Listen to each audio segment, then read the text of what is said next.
La vidéo présente les techniques couramment employées pour utiliser les matériaux Zypex afin de réparer de façon permanente les fissures d'étanchéité dans le béton. Avec la technologie Zypex, les fissures peuvent être réparées alors qu'elles sont sèches ou qu'elles fuient activement avec des processus légèrement différents pour chaque cas. Cette vidéo aborde les deux. La première étape consiste à inspecter le béton et à marquer les endroits où des réparations spécifiques doivent être effectuées. Il est souvent préférable d'inspecter pendant que la fuite se produit pour être sûr de trouver et de marquer tous les emplacements de fuite actifs. Marquez les zones de fissures qui fuient activement. Les fissures qui ne fuient pas peuvent également être réparées selon les spécifications et les conditions du projet.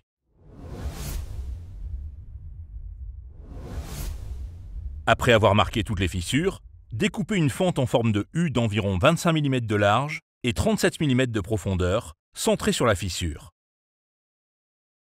Il est préférable d'utiliser une mèche ciselée pour obtenir la forme souhaitée de la fente. Si la fente doit être coupée à la scie puis ébréchée, inclinez la lame pour que la fente ait une légère forme de queue d'aronde afin de permettre un verrouillage mécanique entre le matériau qui remplira la fente et le béton du substrat.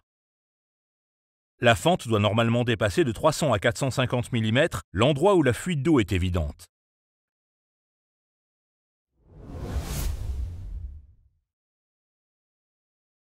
Lavez sous pression les zones ébréchées jusqu'à 150 mm, 15 cm, autour de la zone d'excavation pour enlever toute peinture, tout contaminant ou tout béton détaché. La surface de béton à traiter doit avoir un système capillaire ouvert pour fournir une aspiration et un transfert pour le traitement aux Zypex. Un profil de surface de béton de niveau 3 ou CSP3 selon les directives de l'International Concrete Repair Institute.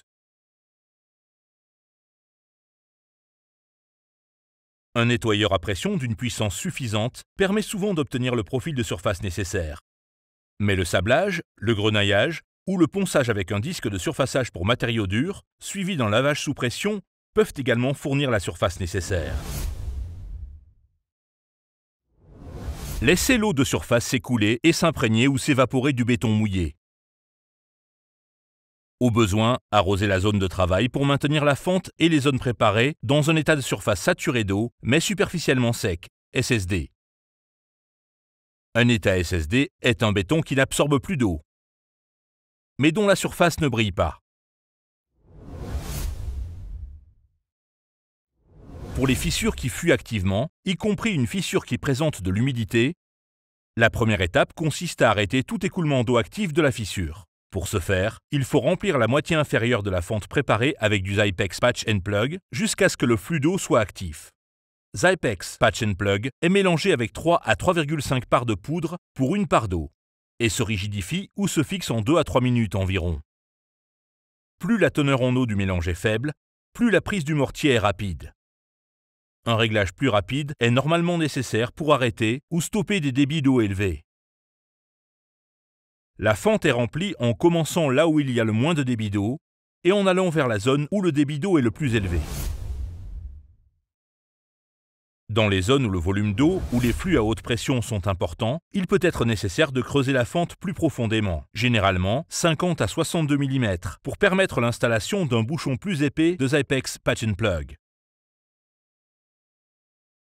De plus, au point où le débit d'eau est le plus élevé, il peut être nécessaire d'installer un tube de décharge de pression. Pour ce faire, il faut creuser plus profondément dans la fente, soit 75 à 100 mm, à l'endroit où le débit d'eau est le plus élevé, et utiliser le Zypex Patch and Plug pour fixer en place un tube de taille appropriée.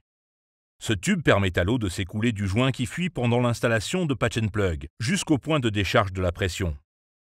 Voici une astuce. L'utilisation d'un aspirateur à eau et à sec connecté au tube de décompression aide normalement davantage, en attirant activement l'eau vers le point de décompression et en l'éloignant du reste de la fente où le Zypex Patch and Plug doit être installé. Une fois l'eau complètement arrêtée dans la fente ébréchée, le tube peut être retiré. Remplissez le trou qui reste en enfonçant une boule de rustine et un bouchon presque durci de Patch and Plug dans le vide pour arrêter le flux d'eau restant. Une fois que tout écoulement d'eau actif a été arrêté, la fissure ou la fente est traitée de la même manière qu'une fissure ou une fente sans écoulement d'eau actif. Mettez la zone de réparation dans un état de surface saturé d'eau, mais superficiellement sec, SSD. Mélangez le concentré Zypex, 5 parts de poudre ajoutées à 2 parts d'eau, dans un seau, et mélangez pendant plusieurs minutes jusqu'à ce qu'il ne reste plus de grumeaux. Cela permet de créer une consistance de bouillie. Appliquez une couche de coulis de Zypex concentré dans la fente et jusqu'à 150 mm autour de la fente. Les fentes où le Zypex Patch & Plug a été installé pour arrêter tout écoulement d'eau sont traitées de la même manière. Une brosse de maçon à poils synthétique est la meilleure pour cela. Faites pénétrer le coulis dans la surface du Zypex Patch & Plug et ou du béton à l'aide de la brosse. La bouillie peut être appliquée jusqu'à 20 minutes après le mélange. Si le coulis se durcit dans le seau avant la limite des 20 minutes, n'ajoutez pas plus d'eau. Remélangez simplement pour ramener la consistance du coulis. Pendant que le coulis de concentré Zypex est encore collant, remplissez le reste de la fente avec du concentré Zypex mélangé sous forme de dry pack. Un mélange dry pack consiste en 6 parties de poudre Zypex pour une partie d'eau. Le matériau mélangé présentera normalement de petites boules de poudre agglomérées. Ce mélange peut être utilisé jusqu'à 20 minutes après le mélange. Le mélange dry pack est placé fermement dans la fente et compacté en place avec un bloc et un marteau. Une quantité supplémentaire de Zypex concentré à consistance sèche est comprimée dans la fente jusqu'à ce que celle-ci soit remplie jusqu'à la surface. La fente remplie de dry pack est lissée et nivelée pour s'aligner avec la surface du béton.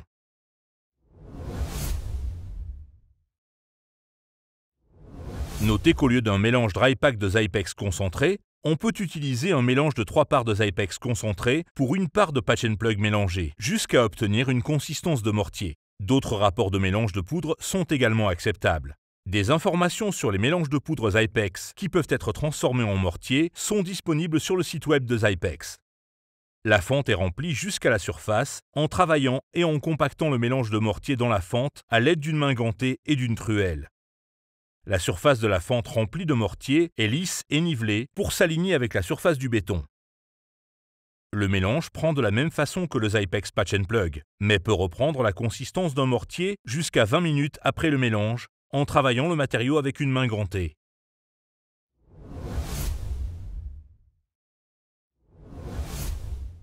Vaporisez la surface de la réparation pour humidifier le mortier de mélange dry pack ou Zypex concentré Patch & Plug et la couche de coulis Zypex concentré de chaque côté de la fente remplie. Appliquez une couche finale de coulis concentré de Zypex sur la fente remplie et jusqu'à 150 mm de chaque côté.